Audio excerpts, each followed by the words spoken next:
Bismillah. Assalamualaikum warahmatullahi wabarakatuh. Alhamdulillahi ala ihsanih wa syukru lahu ala taufiqihi wa amtinanih. Ashhadu an la ilaha illallah wahdahu la syarika lah ta'ziman li sya'nih.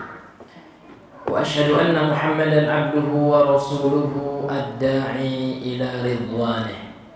اللهم صل وسلم وبارك وعلى آله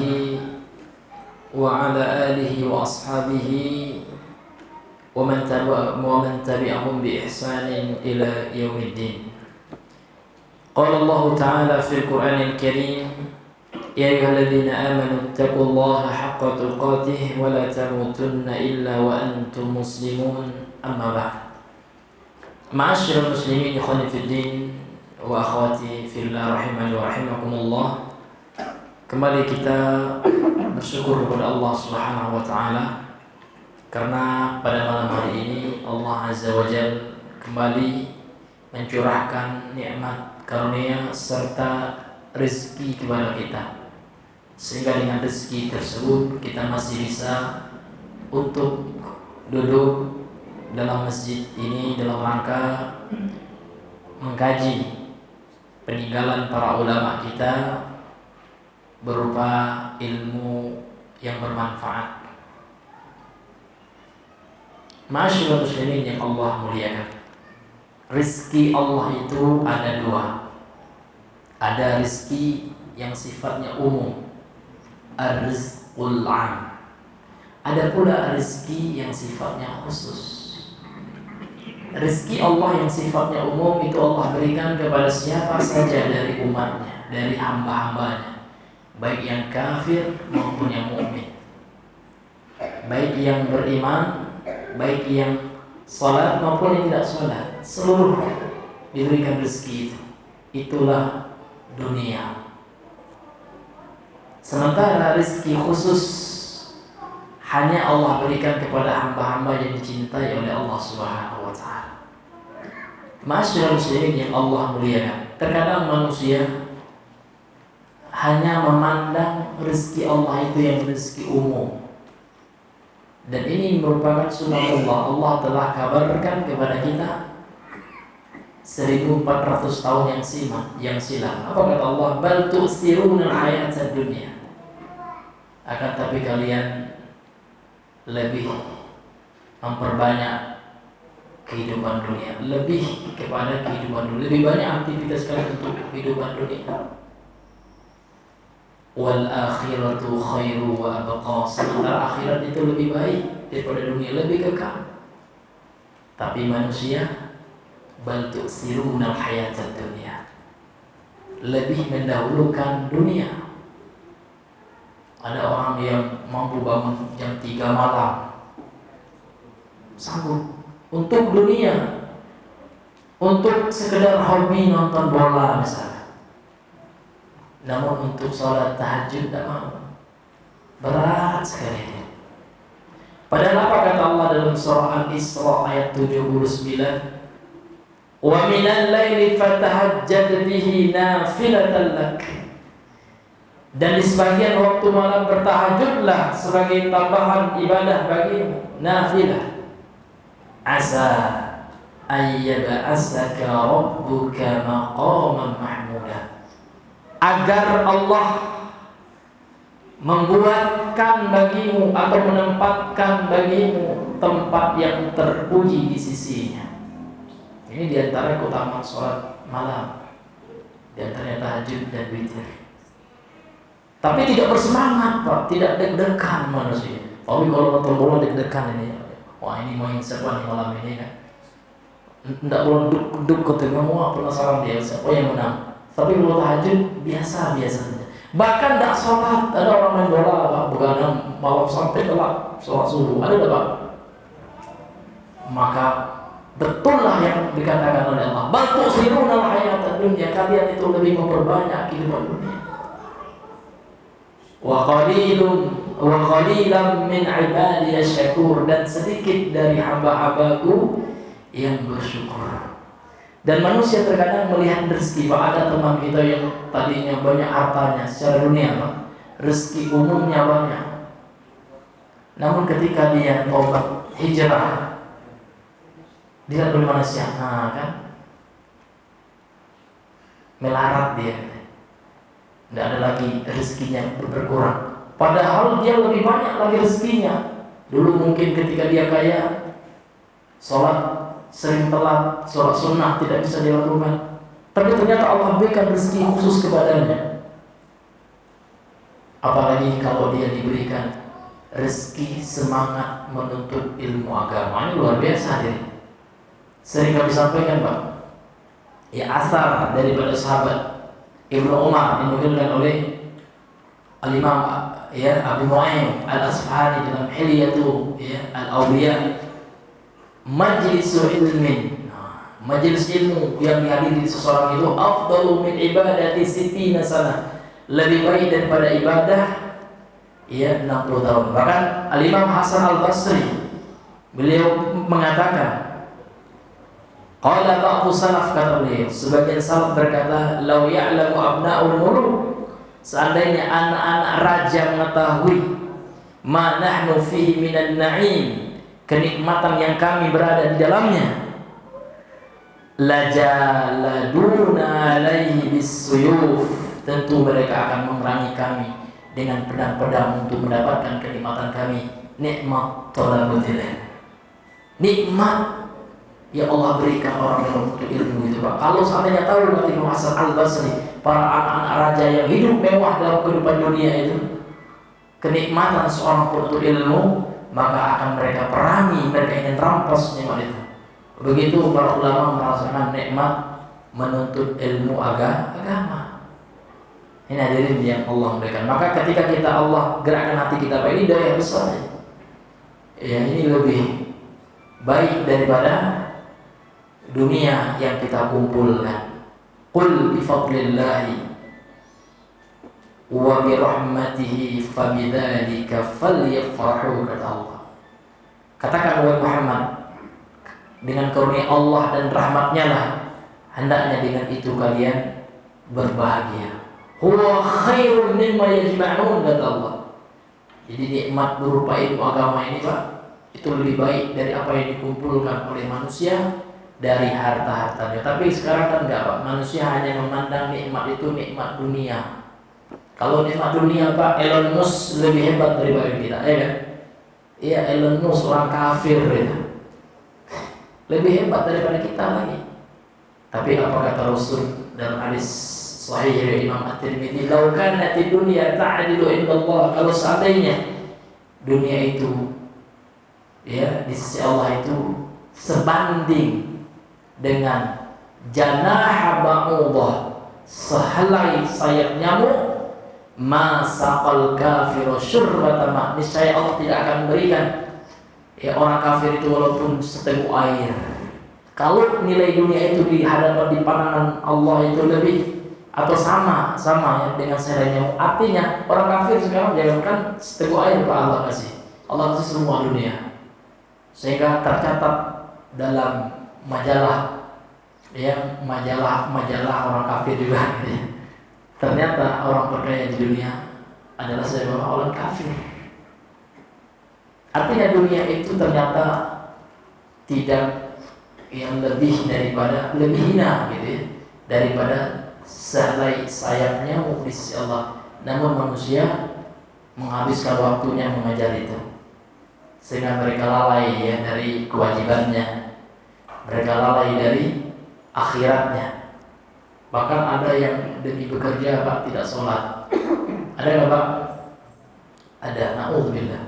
Jam 3 bangun dia ke pasar menggali.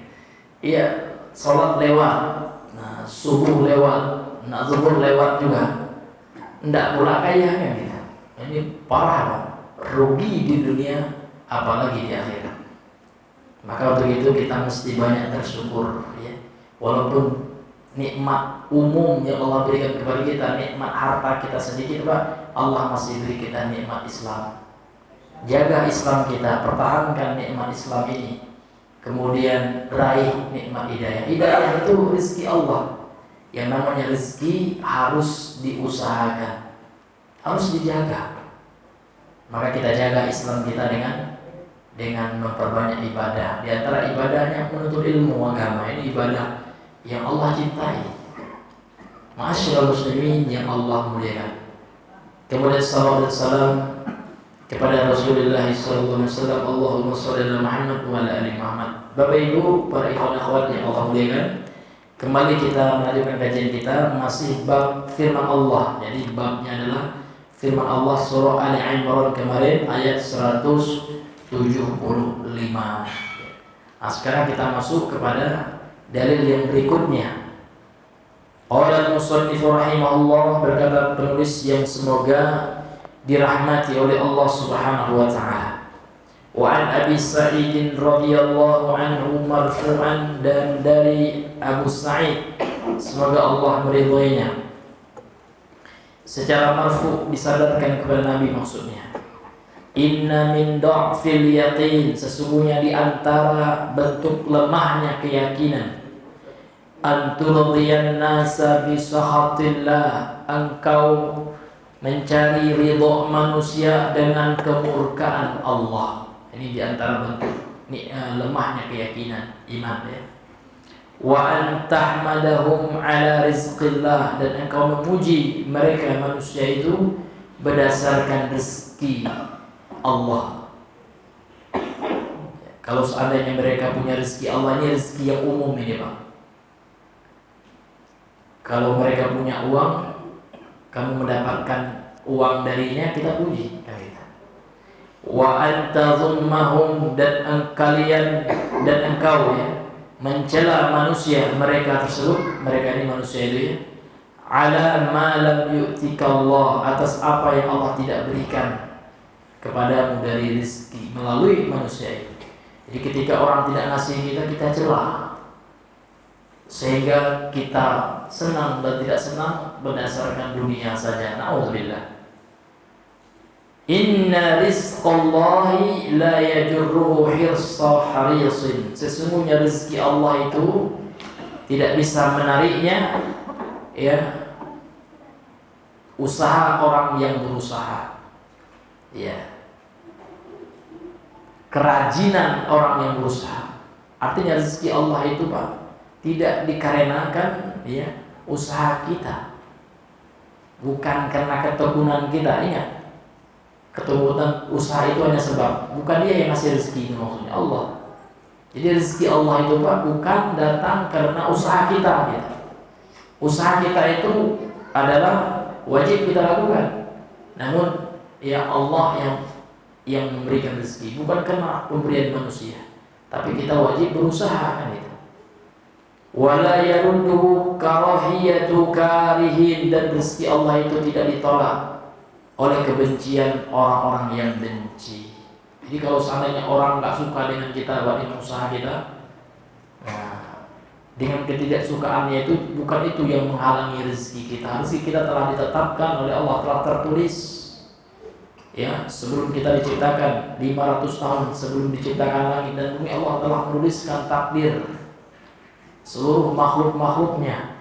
Jadi kalau kita beriman kepada takdir Allah, tidak akan ada rasa hasad ketika teman kita usahanya maju. Ini rezeki dunia ya. Ketika maju usahanya, kita tidak akan cemburu, tidak akan hasad kita, tidak akan kepanasan kita, karena rezeki manusia telah ditetapkan masing-masing oleh Allah. Dan setiap kita pasti sudah ada rezekinya. Jangan kita, nyamuk pun sudah ada rezekinya. Nyamuk ada yang kenyang, ya mati lagi. Akan ada nyamuk habis ngisap darah, buntal perutnya kan. Sudah mati lagi karena umur nyamuk ajalnya diteliti oleh manusia ya itu tidak sampai beberapa hari. Ya sudah habis rezekinya karena Allah ketika mau matikan makhluknya itulah barulah berhenti rezeki dunianya. Ini hadirin yang dimuliakan oleh Allah Subhanahu wa taala. Kemudian hadis ini Pak dicantumkan oleh penulis, namun secara sama hadis ini palsu menurut Syekh Al-Albani rahimahullah dalam As-Silsilah al-hadis al-dhaif wal mawdu'ah. Dan hadis ini juga dhaif ya. Menurut para ulama hadis, sebagaimana juga disebutkan dalam catatan kaki kitab Al-Qaulul Mufid, syarah Syekh Ibnu Utsaimin terhadap kitab Tauhid ini. Jadi pentaklik kitab berkata ya, hadis ini akhrajahu Abu Nu'aim, dikeluarkan oleh Imam Abu Nu'aim Al-Asfahani fil Hilyah, dalam kitabnya Hilyatul Awliya, dan juga Al-Imam Al-Baihaqi dalam kitabnya Syu'abul Iman. Waqala, Imam Al-Baihaqi berkata, ada perawi yang bernama Muhammad bin Marwan dhaif, dia perawi yang lemah.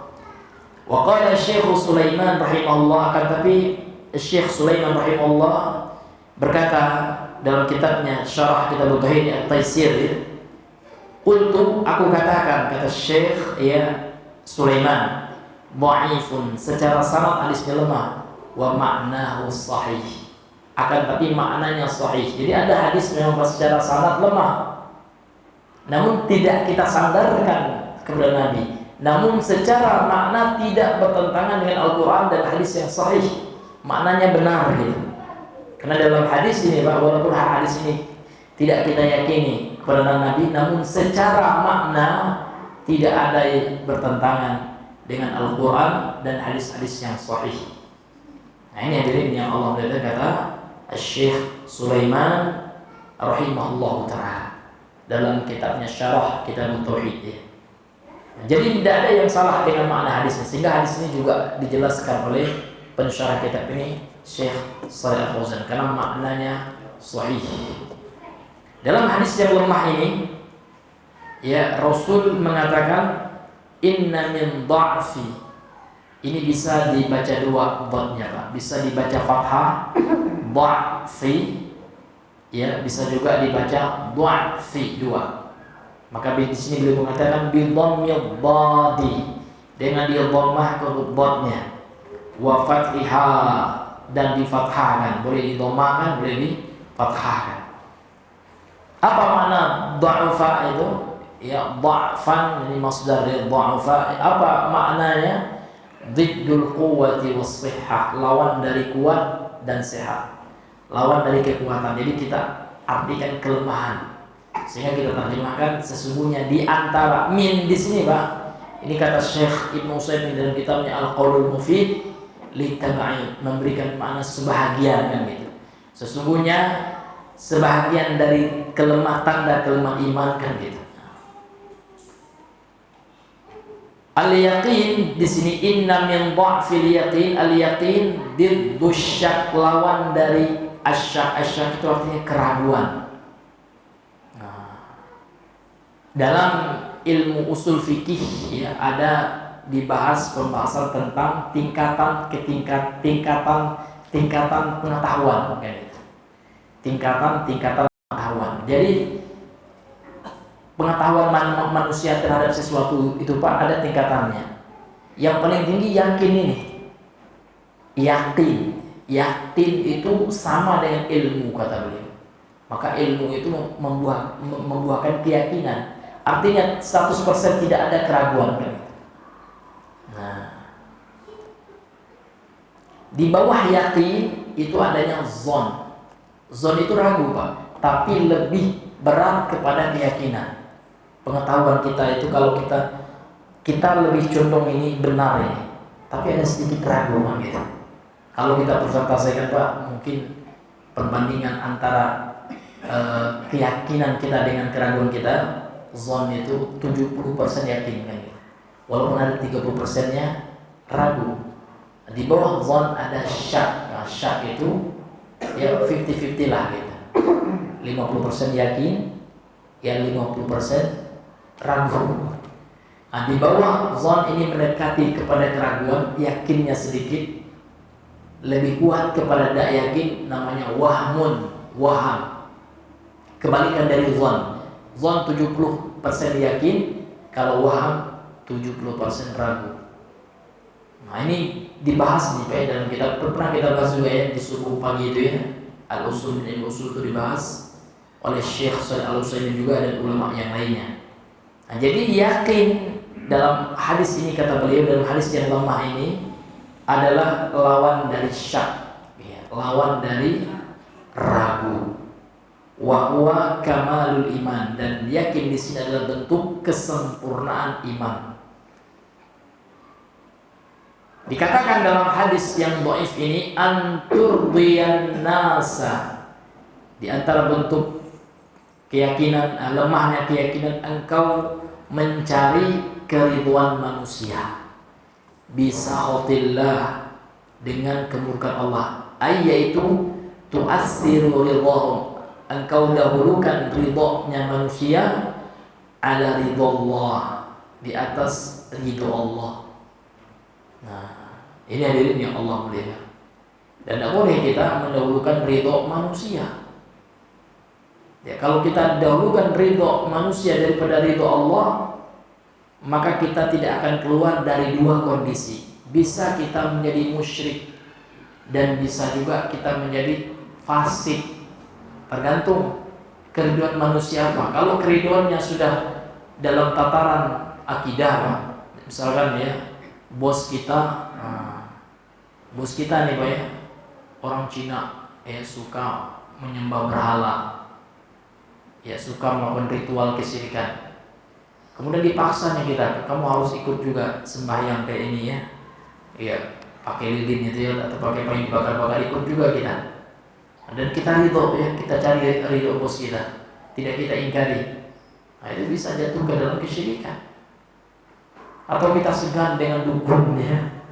Kita punya orang tua misalnya dukun, Pak. Wah, segan saya, udahlah ya, kita bantu aja bapak kita, carikan menyan ya. Tolong ambilkan menyan, siap ya. Kita melakukan ritual perdukunan, tidak boleh. Yang tidak boleh, meskipun kita nggak boleh juga mengingkari dengan cara yang kasar.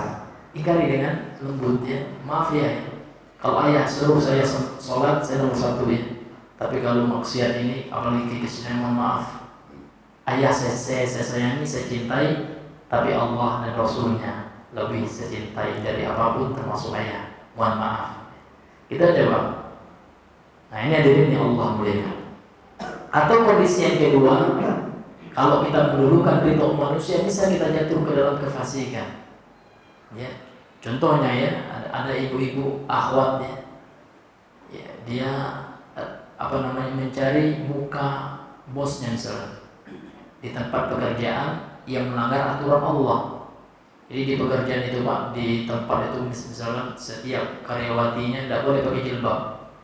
Wah, dilepaskan jilbabnya demi mengharapkan ridho manusia, jatuh dia ke dalam kefasikan.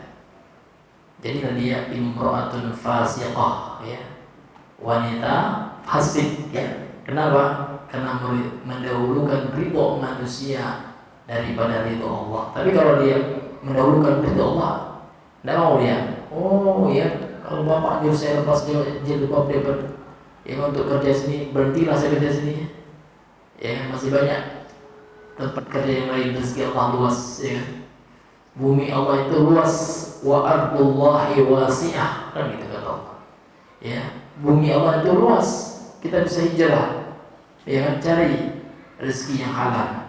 Masyaallah muslimin yang dimuliakan oleh Allah. Maka untuk itu Pak, tidak boleh kita mencari ridho manusia sehingga kita mendatangkan murka Allah. Nah, kena segan sama manusia, segan saya sama tetangga saya, hadir juga saya dengan kegiatan bid'ah. Ya, nanti dibilang ini itu, dibilang Wahabi, saya nggak mau ikut tahlilan misalnya. Nauzubillah. Itu juga masuk Pak. Berarti kita mencari ridho manusia daripada ridho Allah, sehingga terhalang kita dari hidayah. Abu Thalib ya, kenapa tidak dapat hidayah sampai mati Pak, sampai dia meninggal? Bahkan Nabi di akhir hayatnya Pak, ketika sakaratul maut berusaha betul dia kan, tapi Abu Thalib masih segan, masih mengharapkan ridho kawan-kawannya yang kafir itu, Abu Jahal ya, dan konco-konconya, masih segan ya. Akhirnya dia terhalangi dari hidayah. Jadi ini Pak, kalau kita mendulukan ridho manusia daripada ridho Allah, maka ini juga penghalang hidayah. Jadi kenapa para kiai itu Pak nggak mau ikut kepada manhaj salaf ini? Karena itu Pak, masih mengharapkan ridho manusia. Bahkan ada kiai yang hebat berdebat, suka berdebat, bilang kami tahu betul ya tahlilan itu tidak ada, bahkan termasuk bid'ah munkar dalam kitab-kitab Syafi'iyah, di antaranya kitab Syarah Fathul Mu'in, I'anatul Mu'alibin, ya, dan diberi pahala orang yang mencegah tahlilan itu. Memang kami tahu, tapi kalau kita lakukan itu kita akan ditinggalkan oleh manusia, sehingga dia terhalangi dari hidayah. Kenapa? Karena lebih mencari ridho manusia. Maka hadirin ya, ada petuah dari Imam Syafi'i, ridho Allah ya, ghayatun la tutrak. Ridho Allah itu adalah tujuan yang tidak boleh ditinggalkan. Itu ridho Allah. Wa ridho nas, dan ridho manusia, ghayatun la tutrak ya, adalah tujuan yang tidak akan tercapai. Iya, tidak bisa kita buat manusia ridho. Ada manusia yang senang dengan kita, pasti ada yang nggak senang. Ada yang fans sama kita, lover ya, pasti ada haters ya, ada hater pasti gitu. Tidak ada, mustahil bahwa orang itu suka sama kita, tidak ada. Contohnya Rasulullah, ada yang cinta mati kepada Nabi, ada para sahabat beliau, dan ada juga yang sangat benci, seperti paman beliau sendiri ya, yang kafir itu, Abu Lahab terutama ya, sangat benci betul kepada Nabi Muhammad SAW. Jadi nggak bisa kita mencari ridho manusia itu, mustahil hadirin yang dimuliakan oleh Allah Subhanahu wa taala. Kemudian di sini beliau ya berkata, wa an tahmadahum ay tashkurahum wa tusni alaihim. Engkau berterima kasih, bersyukur kepada mereka dan memuji mereka. Ala rizqillah ay ma wasala minhu ilaika, apa saja yang sampai dari dia kepadamu, dari orang yang kau puji itu. Ala aidihim, ya, ma wasala, apa saja yang sampai minhu, huni, maaf, ini dari Allah, itu rezeki dari Allah ya, ilaika, kepadamu, ala aidihim, atas tangan-tangan mereka, yakni karena sebab mereka, bi an tudifahu ilaihim, sehingga engkau sandarkan rezeki itu kepada mereka, wa tansal mun'ima, dan engkau lupa kepada yang memberikan nikmat, yakni Allah al-mutafaddilah, yang memberikan keutamaan tersebut. Nah, terkadang manusia Pak, saking dia memuji orang yang baik kepadanya, dipujinya, kalau berterima kasih wajib hukumnya hadir. Ya, kalau kita berterima kasih kepada orang yang ngasih kita rezeki, itu wajib hukumnya. Kenapa? Karena Rasul mengatakan tidak termasuk orang bersyukur kepada Allah. La yashkurullah, kata Rasul. Tidaklah bersyukur orang kepada Allah man lam yashkurin nas. Bagi yang tidak berterima kasih kepada manusia, ya, tidak boleh kacang lupa dengan kulit gitu. Akan tapi tidak boleh juga kita terlalu memuji-mujinya, sehingga kita lupa bahwasanya sebenarnya yang memberikan rezeki kepada kita Allah, hanya melalui perantara manusia itu. Jadi Allah lah pada hakikatnya yang ngasih kita rezeki, namun Allah kasih melalui perantara manusia. Wajib kita berterima kasih kepada manusia, namun berdasarkan nas dari hadis yang dhaif ini, kita tidak boleh melampaui batas memuji manusia. Nah, ini hadirin ya Allah, karena kita akan menjadi penjilat pula ya Pak ya. Iya. Kalau orang ngasih kita duit, masya Allah, kita puji terus dia. Penjilat ya. Kalau tidak dikasih ya kita marah. Ya. Nah, ini tidak boleh hadirin yang Allah muliakan. Sehingga kelanjutan dari riwayat ini, wa antazummahum ala ma lam yu'tika Allah, ay idza talabtahum, apabila kau minta kepada mereka syai'an, sesuatu dari rezeki Allah itu, famana'uka, ya, dan lantas kemudian mereka mencegah ya rezeki itu kepadamu, tidak ngasih.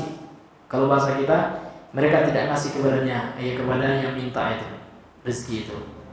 Dzamamtahum ala dzalika, engkau cela mereka atas hal itu. Maka tidak boleh Pak, kalau orang nggak ngasih kita jangan dicela, kecuali dia mengambil hak kita. Dan kita nggak pula boleh dengan kata-kata kasar ya. Ya kita ingatkan dengan baik kan gitu. Kalau memang ada hak kita kan. Dan kalau seandainya kita pingin di akhirat, nah itu tentu lebih baik Pak ya. Udahlah ya, saya tuntut di akhirat aja Pak, nggak apa-apa Bapak ngambil hak saya, tapi ingat masih ada hari yang sebenarnya.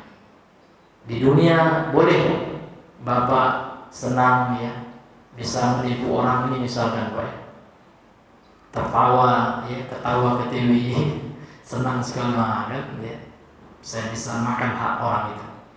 Tapi ingat ya, di akhirat akan menjadi penyesalan yang sangat panjang, yang tidak akan disia-siakan oleh apapun yang terjadi di dunia ini, apapun yang kita kerjakan. Ya, tidak ada yang disia-siakan oleh Allah, walaupun sebesar dzarrah, kan itu. Wa may ya'mal mithqala dzarratin khairan yarahu. Barang siapa yang mengerjakan kebaikan di dunia ini walaupun sebesar biji bayam, kan gitu ya. Dzarrah, sesuatu yang paling kecil ya, maka kelak dia akan melihat apa yang dilakukan dari kebaikan itu. Tidak ada yang sia-sia Pak. Bahkan kita senyum aja sama teman kita, ikhlas mengharapkan pahala, akan dicatat oleh Allah, akan disisiakan oleh Allah.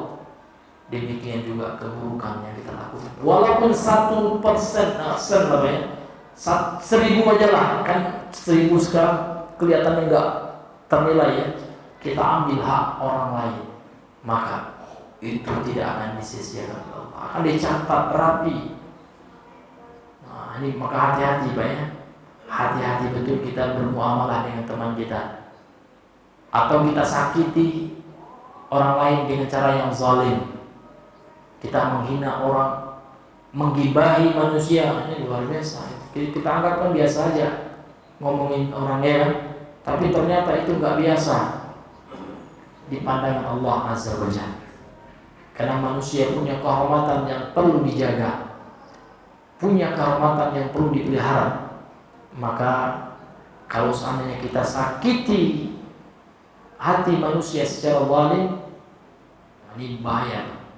Bahkan disebutkan dalam hadis sahih ya, dinukilkan juga oleh banyak para ulama, kisah ucapan Ibunda Aisyah, terselip lidah, istilah Arabnya sabaqal kalam gitu ya, terpeleset lidahnya gitu, keselip lidah lah kalau bahasa dia. Ibunda Aisyah mengatakan inna sauda ya, inna Hafsah, lupa saya ya, Sofiyah atau Sauda itu ya, Sofiyah kalau nggak salah ya, inna Sofiyata imra'atun sauda. Saking cemburunya ketika itu Ibunda Aisyah kepada Sofiyah ya, kenapa kok Nabi kayaknya senang kali kalau habis menemui Sofiyah itu kan. Ya namanya wanita memang sudah tabiat manusia, wanita Pak, itu sudah naluriah ya. Wanita itu cemburu. Jadi Nabi habis menemui Sofiyah ya, kayak bahagia betul gitu, cemburulah Aisyah. Kenapa engkau seperti itu wahai baginda Rasul gitu ya. Inna Sofiyata imra'atun sauda, bukankah Sofiyah itu wanita yang hitam kulitnya? Lantas kemudian ketika mendengar itu marah Nabi, berubah muka Nabi. Ini menunjukkan beliau lagi serius ya. Wahai Aisyah, sesungguhnya ucapan yang kau katakan tadi saking besarnya di sisi Allah, kalau dicampurkan kepada air laut yang jernih akan menjadi keruh. Air laut yang besar.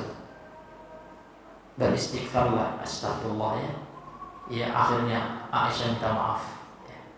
Ini hadirin, ini ngomong seperti itu Pak.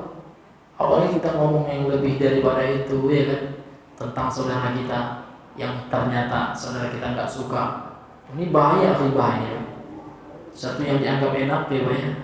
Kan kita kalau menggibahi orang tuh kayak lagi makan ya, makan yang enak itu. Padahal bagaikan makan bangkai sebenarnya. Ya kan?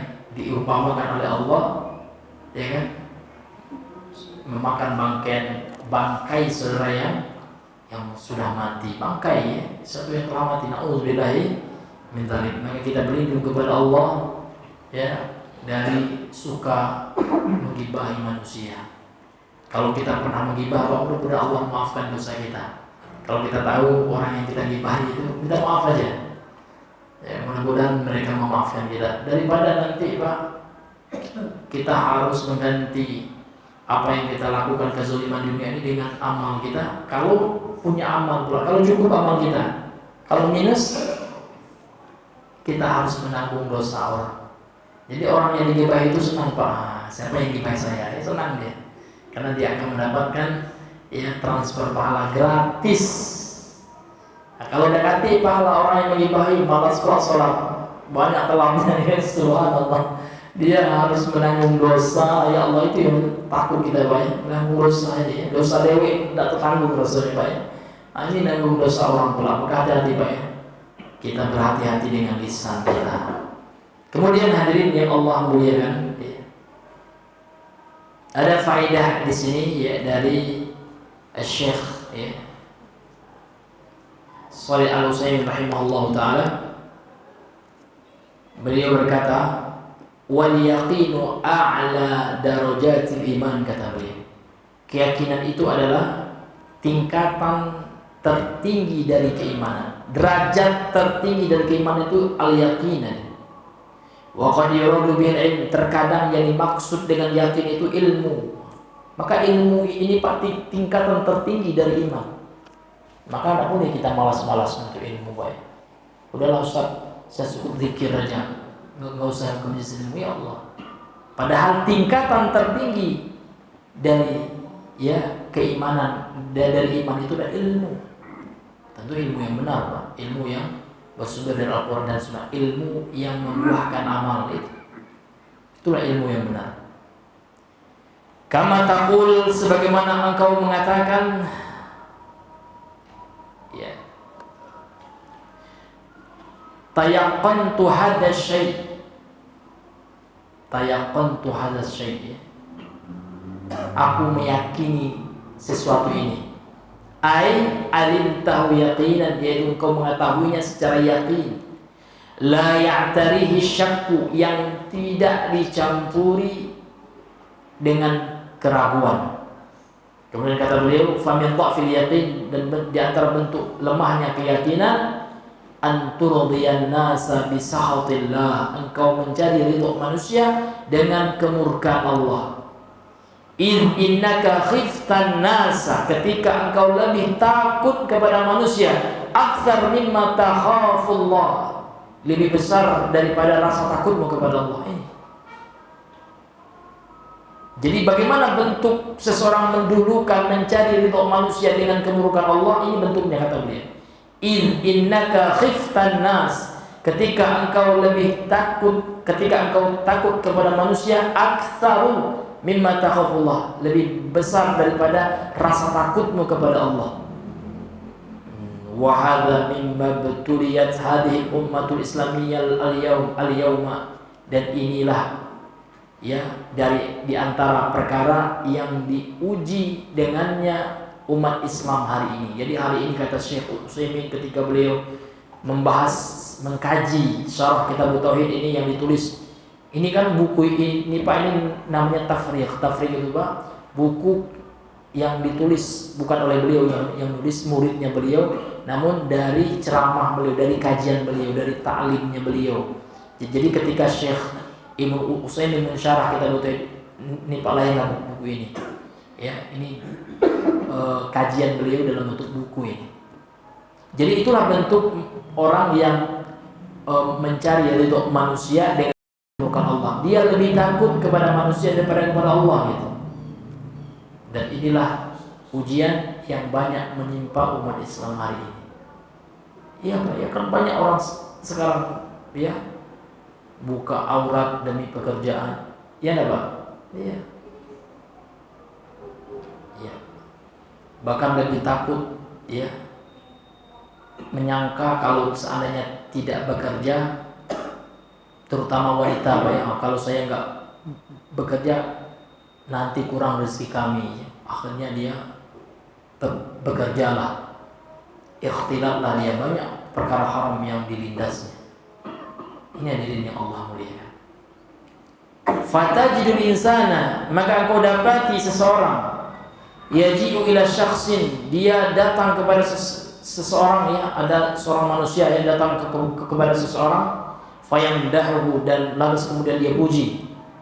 Wa qad yakunu khaliyan min hadzal madhi. Ya. Dan terkadang tidak ada ya dari pujian ini. Ya. Artinya dia memuji manusia karena ada tujuannya diri. La yubayyinu ma fihi min uyub, dia tidak menjelaskan aib-aib orang itu, Pak. Asalkan ada keuntungan dunia yang akan dia dapat, nah dipujinya, disanjungnya setinggi-tingginya. Wa hadza minan nifaq, kata beliau. Dan ini termasuk kemunafikan, walaysa minan nushi wal mahabbah, bukan bentuk nasihat dan rasa cinta. Jadi kalau seandainya seseorang memuji orang lain, Pak, ya, padahal dalam hatinya dia tidak memujinya secara tulus, kan gitu. Bahkan kalau secara tulus pun memuji orang, itu tidak boleh di depan mata orang itu, di depan mukanya, ya kan? Karena akan membuat orang itu sombong, ujub, takabur, ya kan? Nah, namun ya, nasihat yang benar itu, rasa cinta yang benar itu, Pak, ya, bukan memuji manusia di depan mukanya. Namun nasihat yang benar itu ya adalah kita memberikan arahan yang baik kepada seseorang. Kalau dia salah kita ingatkan, kalau dia benar kita beri support gitu. Ini hadirin yang dimuliakan oleh Allah. Balin nushu, akan tapi yang disebut dengan nasihat yang benar itu, nasihat yang sebenarnya, nasihat itu kata beliau, antubayyina lahu ayubahu, engkau jelaskan aibnya, salahnya di mana orang itu. Kita jelaskan gitu. Liyatalafaha, supaya dia memperbaiki kesalahannya, aibnya itu. Wa yataharrazu minha, dan supaya dia bisa ya keluar dari aibnya tersebut. Wala ba'sa an tadhkur lahu mahamidahu, dan tidak apa-apa terkadang kita sebutkan kebaikan orang itu, tidak apa-apa, tapi jangan melampaui batas ya dalam menyanjungnya. Ya, dalam rangka tasjian, dalam rangka untuk memotivasi dia dalam beramal, kata beliau. Ini ada syaratnya, idza umina fi dzalika minal ghurur, apabila aman ya. Kalau kita memuji orang, Pak, namun pujian yang tidak melampaui batasnya, kalau dalam pujian itu kita merasa orang itu tidak akan lupa diri, itu ghurur, itu artinya tertipu dia akan menjadi sombong ya, ujub. Tidak tertipu dia dengan pujian kita, itu tidak apa-apa. Tapi untuk hati-hatian ya kalau kita tahu orang yang memang suka dipuji, nggak usah kita puji aja, Pak. Kalau kita ingin memujinya, pujilah dia di belakangnya. Nah, karena kalau kita lihat kan ada memang orang yang suka dipuji, semakin dipuji akan tersanjung dia dan semakin sombong. Ini jangan kita puji ya orang itu di hadapannya. Wallahu a'lam bishawab. Wa anta dhummahum ala ma lam yu'tika Allah, dan engkau mencela mereka atas apa yang Allah tidak berikan kepadamu. Ai idza talabtahum syai'an, apabila engkau meminta kepadanya sesuatu dari rezeki Allah berupa harta dan yang semisalnya, famana'uka, maka mereka menghalangimu dari rezeki itu, mereka gak ngasih, itu maksudnya. Zamamtahum ala dzalik, lantas kemudian engkau celah mereka karena hal itu. Jadi tidak boleh ini. Kalau orang yang ngasih kita duit, jangan dicelahnya. Ya, ini orang-orang yang pencinta dunia itu, ya. Nah, kalau orang yang banyak duit berkawan dia. Padahal pertemanan itu, Pak, harus karena Allah, kan gitu. Iya. Bagaimana berteman karena Allah itu, Pak? Kita berteman dengan seseorang niatnya untuk mencari ridho Allah, dan kita berteman dengan seseorang itu ketika dia bisa menguatkan kita di jalan Allah. Itulah teman yang sebenarnya. Ya, bukan berteman karena dunia. Karena orang yang berteman baik di dunia ini, Pak, akan bermusuh-musuhan kelak di akhirat. Ini yang Allah katakan, al-akhillau yawma idzin ba'dhum bi ba'dhin aduwwun illa al-muttaqin, kata Allah. Al-akhillau, orang-orang yang berteman baik, teman karib ini, ya, satu sama lain ini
Tapi kalau bapak yang punya mobil itu nikmat Allah juga Pak.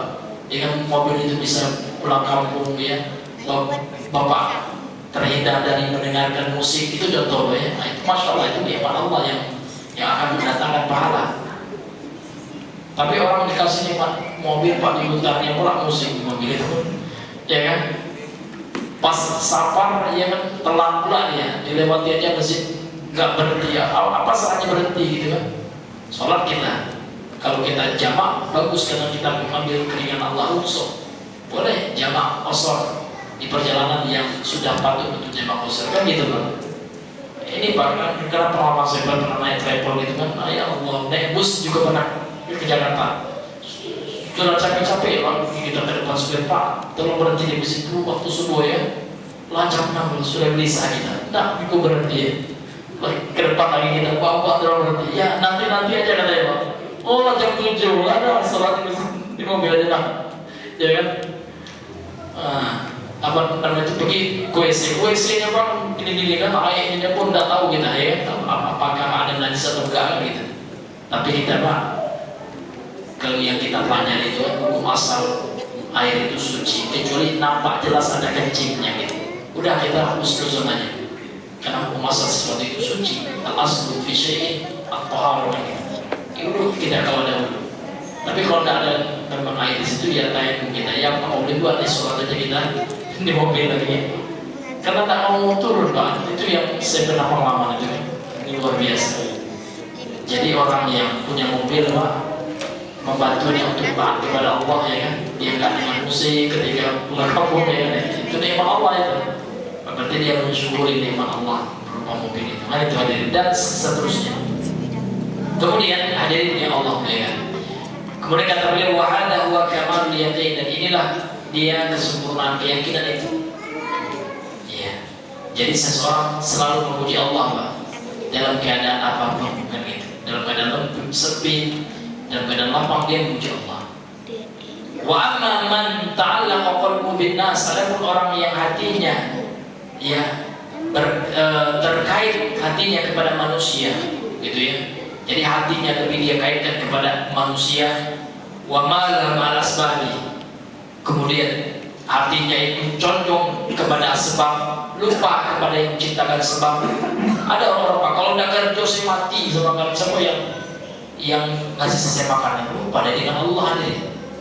Seolah kerja itulah yang memberinya rezeki, bukan Allah. Nah, ini yang perlu dicelai. Gak boleh hati kita itu, memang kita harus mengerjakan sebab, wajib bekerja bagi yang hanya bisa memberi nafkah dengan bekerja. Sebenarnya Pak, yang wajib itu adalah memberikan nafkah kepada istri, itu yang wajib. Kerja itu menjadi wajib karena menyempurnakan yang wajib. Kan ada kaidah usul yang sering saya sampaikan Pak ya. Harus tahu juga kita kaidahnya Pak. Ini kaidahnya untuk usul fikih. Ma la yatimul wajib illa bihi fahuwa wajib. Ma la, segala apa-apa yang tidak sempurna yang wajib kecuali dengan dia, nah dia ini hukumnya wajib walaupun pada dasarnya dia tidak wajib. Contoh bekerja ini mubah masalah. Tapi bekerja bisa menjadi wajib kalau hanya dengan bekerja kita bisa kasih makan orang tua dan anak istri kita. Tapi kalau ada teman kita Pak, tidak kerja aja kan pula kita suzon, bapak itu sholat gawe juga. Habis ada juga orang Pak, suntungnya dia tengok kawannya. Jangan suzon kita, boleh jadi rekeningnya 1 M, ya kan? Nah, untuk apa dia bekerja? Nah, beli makan beras untuk istri, tinggal ambil duit dari rekening udah. Senang ya kerja, jangan tidak boleh suzon juga. Ada juga teman-teman, gondok pula dia udah maunya. Bapak itu saya lihat, ya kan? Sapi suruh di masjidnya, kaget di duha lah di masjid pula bapak itu kan. Pas sholat zuhur, nah berapa satu keluar kapan kerjanya, gak boleh apa. Ada teman kita sampai susah terus gitu. Kita nggak tahu Pak, harus susah kita. Boleh jadi sudah beres finansialnya, nggak untuk kerja lagi dia. Ya kan kita nggak tahu, mungkin ada sawit berapa hektar ini. Nah, tidak boleh seperti itu hadirin yang Allah muliakan. Karena yang wajib itu ngasih nafkah, itu yang wajib. Bekerja itu tergantung, ya kan. Kalau kita nggak ada duit, ya kan, kita bisa menafkahi istri kita hanya dengan bekerja, yang wajib bekerja dengan itu. Itu yang Allah muliakan. Iya. Atau memang teman kita itu sudah berusaha mencari kerja, nanti kerja, kan. qadarullah gitu. Nah, dia lagi beribadah dengan sabar, ya. Ibadah sabar. Ya. Kadang-kadang teman kita itu bodoh juga, Pak. Pak, iya. Kerja apa, Pak? Dia tanya terus kerja apa? Dijawabnya, kerja saya lagi mencari kerja. Kerjanya kan hebat, saya lagi cari kerja. Kadang-kadang kerja juga itu kan. Nah, ini hadirin yang dimuliakan Allah. Ada juga teman kita ini. Ya sampai sekarang lagi bekerja sama saya, walaupun belum dapat, tapi kan kerja juga ya. Nah ini hadirin yang Allah muliakan. Yang penting Pak, jangan ya terkadang kita diuji dengan tidak kerja, itu ujian juga Pak. Jangan sampai kita tidak kerja, tidak sholat juga, itu yang lebih parah, ya kan? Kita diuji belum dapat kerja, dan jangan tinggalkan pekerjaan yang wajib, ibadah yang wajib, yaitu sholat. Itu rezeki juga, walaupun kita mungkin kurang rezeki dunia, makan mungkin cuma sekali sehari, kadang makan kita dijamak pula, ya kan, makan sarapan pagi, makan siang jamak aja, malam udah gitu kan, kurang rezeki kita, diuji oleh Allah, ya kan. Tapi kita ketika kita mau sholat, kita masih diberikan rezeki besar. Sholat itu rezeki juga Pak, ini rezeki yang paling besar. Ini hadirin yang dimuliakan oleh Allah Subhanahu wa Ta'ala. Kemudian kata beliau, ya, wa amma man ta'ala qalbu bin nas, ada orang yang dia hatinya bergantung kepada manusia, wa mala asbabi, dan condong kepada sebab, fa inna la syai'an min khair ala ainin nas madahu. Kalau seandainya dia memperoleh ya sesuatu dari kebaikan atas tangan manusia, disebabkan oleh manusia, maksudnya madahu, dia akan memuji manusia itu. Wa ilam yanal muradahu, apabila dia tidak memperoleh keinginannya, dan dia celak manusia ya. Karena kalau seandainya orang itu ngasih duit, dia dipujinya Pak, tidak boleh juga gitu ya. Kalau tidak dikasih, dicelaknya.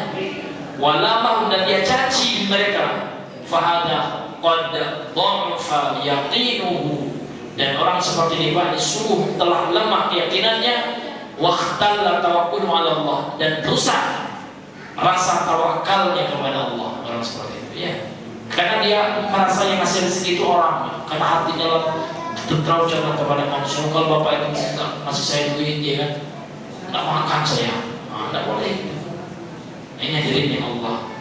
Thumma khatama, kemudian Rasulullah mengakhiri hadal hadis, ya hadis ini, bima yu'akkid wa yuwaddihu, dengan apa-apa yang mempertegas dan memperjelas, ma qarrarahu fi awwalihi, apa yang telah ditetapkan oleh Rasulullah di awal hadis ini, bi annal ata'a, karena pemberian itu, karena sesungguhnya pemberian itu, wal man'a, dan terhalangnya dari pemberian itu, ya jadinya bi amrillah, itu berlangsung atau terjadilah gitu ya, mengalir atau terjadi karena Allah, karena urusan Allah, karena takdir Allah. Wahasab, ya wahasab hikmatihi, dan karena hikmah dari Allah. Wala yarji'ani ila hirsil abdi, tidaklah dikembalikan kepada semangat seorang hamba, kepada kehebatan seorang hamba gitu, au karahatihi, atau karena kebencian seorang hamba. Kita dapat pemberian, dia dapat rezeki atau tidak dapat terhalang dari rezeki, itu bukan karena manusia, itu intinya Pak. Ya bukan karena manusia. Seandainya ada rezeki yang kata orang yang baik, itu bukan karena sebab manusia. Kalau iman kita kuat kepada Allah, ya itu semua adalah ujian Allah Subhanahu wa Ta'ala. Sehingga kalau seperti itu Pak, kita lapang hati kita, tidak akan ada rasa jealous, rasa hasad kepada teman kita. Dan ini sangat dibutuhkan bagi pedagang nih Pak ya, pengajian ini, materi ini ya, harus iya. Karena pada pedagang ini Pak, nampak orang buka lapak di sebelahnya lapangan saja, mukanya kan merasa ada rezekinya dari orang ya, apalagi barangnya sama ini, ya kan? Nah, ini kurang lemah keyakinannya seperti itu kepada Allah, masih merasa ya ada rezekinya bisa disaingi oleh orang lain. Pada rezeki kita Pak tidak tersaingi. Apa yang kita dapatkan itulah sebenarnya yang rezeki kita, walaupun usaha kita sebesar apapun. Maka dari ini juga Pak, kita mengkritik ada ucapan orang Pak, usaha tidak mengkhianati hasil. Itu tidak betul itu. Ya kan, terkadang usaha ya tidak sesuai dengan hasil Pak. Tergantung dengan takdir Allah. Ada orang usahanya, masya Allah effortnya banyak, usahanya kerjanya dari siang malam, rezekinya segitulah. Ada orang dikit aja usahanya Pak, karena memang takdirnya luar biasa ya. Rezekinya, ya dikit aja usahanya malah untung besar ya. Nah, ini tidak betul 100% ucapan itu. Ya ini jadi karena akan membuat orang itu sombong. Dia merasa keberhasilannya hanya tergantung dengan usahanya. Usaha itu wajib betul harus kita lakukan Pak. Tidak boleh kita malas gitu ya. Bahkan Nabi mengajarkan kita doa berlindung dari rasa malas. Malas dari seluruh aspek ini Pak.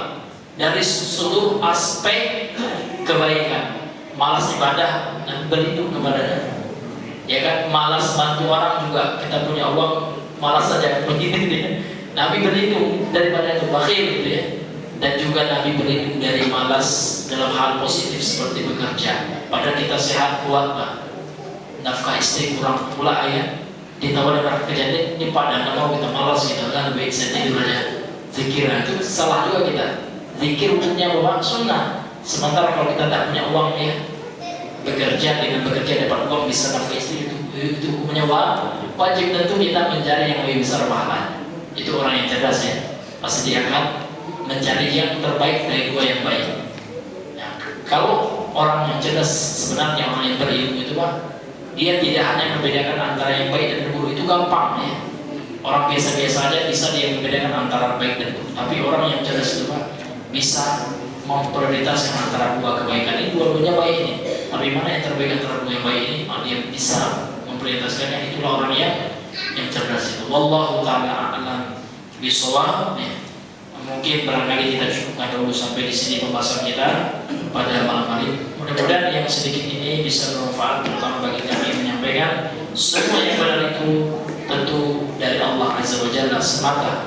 Dan ada kalau ada yang salah, lupa, khilaf dan keliru, ini dari kami pribadi dan syaitan yang terbentuk. Subhanallah bihamdika, asyhadu an la ilaha illa anta, astaghfiruka wa atubu ilaik. Assalamualaikum warahmatullahi wabarakatuh.